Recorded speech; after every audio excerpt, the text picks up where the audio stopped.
All right, what's up, students?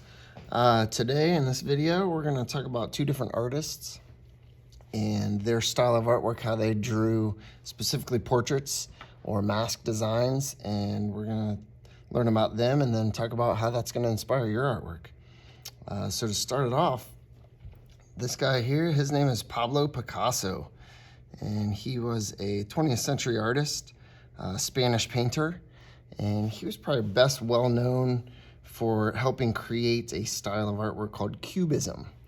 And essentially, Cubism was a way of looking at things not in the normal point of view.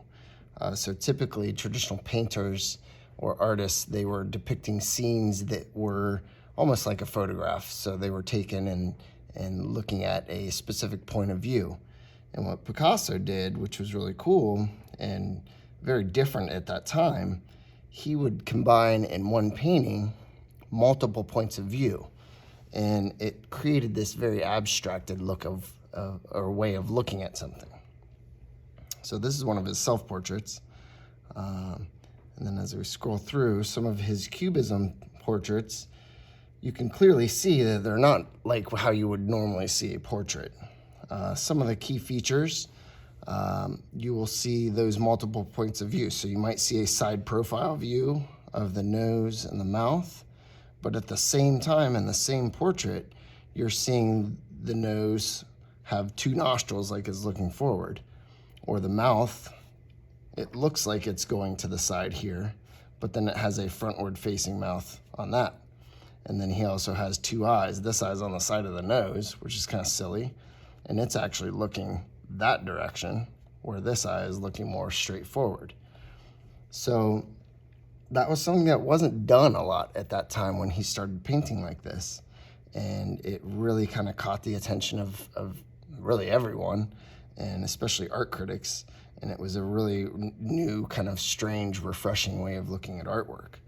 So as we kind of look at some of his portraits, just notice some of those features, like the profile view of the side of a face, but also meshed with the frontward looking face, okay?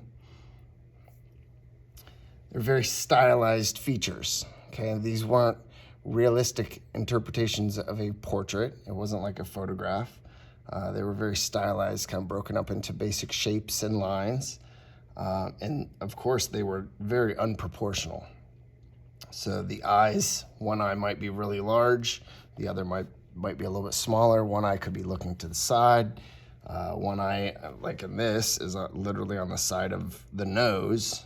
And then this eye would typically be located on the back of the head if it was like this. But it's all the same features of a portrait. They're just all kind of mixed around, okay? And then very asymmetric, which means if you draw a line down the middle, the right side does not typically look like the left side in a cubist type portrait. But in a realistic version of the typical human being, the left side is, for the most part, the same as the right, okay? This is just kind of some basic things I want you to start to recognize and look at. And it's pretty consistent throughout all of his portraits, those different multiple points of view. He also used a lot of style of design and pattern that were very simplified. He took actually a lot of inspiration from traditional African mask designs because of their patterning, because of their stylized features and where things were located. And a blank area like the background was a little bit more decorative with this simple style of pattern and repetition of those shapes. Okay, so these are some of his portraits. And in this slide, which you can find on your Schoology page, this page is just some examples of some of those features and how you can draw them in the style of a Picasso or a Cubist portrait. So specifically some stylized looking eyes, different ways. Some of them are a little strange, some of them are a little not as realistic, but that's kind of the idea. He did a lot with the nose, using the nostrils, he did a lot of like the figure 8 designs or the two, oh, not that guy. That's our next artist. So he did a lot of sideways profile nose, but have the two nostrils on the front, okay? So those are just some typical stylized versions of how to draw in the style of Picasso. Okay, so the next artist is this guy, and his name is Marcos Roman, and he actually is still a current day artist. He is specifically an illustrator, and he's done a lot of work for Hallmark, designing greeting cards, designing stationery, and using his simplified, stylized way of art has been something that's been very successful with these greeting cards and Hallmark's needs. Okay, so I liked his style specifically for his stylized African mask designs. So we're going to kind of mend the style of Picasso into the style of Marcos Roman and how he did his mask designs. But they are extremely stylized. They do look like a mask or a face type shape, but very much like Picasso, things are not always in the right place.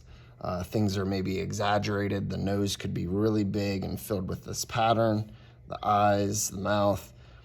It's all there, but it's not typically in the correct place. So like I was saying, very stylized features, a lot of very basic shapes to make up those designs. They're not super intricate, realistic looking mask designs. They're much more stylized using those basic shapes, and they're filled with those simple patterns and textures. So if we zoom in on this guy, so this whole big nose design, it would be very boring if it was just blank, but filling it with these simple lines, repeating lines, and these shapes with the triangle shape, even just coloring in portions, doing these kind of scalloped curves underneath, that creates a very visually interesting surface to decorate the mask with. Even around the outside, these scallop shapes, he does those quite a bit. And that really does help kind of dress up and create that stylized look. Okay, so we're going to be kind of taking Picasso's style where things weren't in proportion or things weren't in the same point of view, and we're going to kind of combine them with the style of Marcos Roman and how he did his mask designs to start to create a really interesting Picasso-inspired African mask design. And the last couple slides of this are just examples of different African mask, simplified African mask designs, just so you can get some ideas of shapes or how eyes and nose might look, patterns on the forehead or on the chin, just different ways that you can do some very stylized African mask designs. That might help you get started, and then you can kind of help mend in and include in some Picasso cubism type style proportions and features as well. Okay, so that's our kind of slides, learning about Marcos Roman, learning about Pablo Picasso and their two styles of art, and how we're going to kind of bring them together into inspiring our portrait of African mask designs. So in the next video, I'll walk you through some steps on how to start drawing those out. All right, guys, have fun.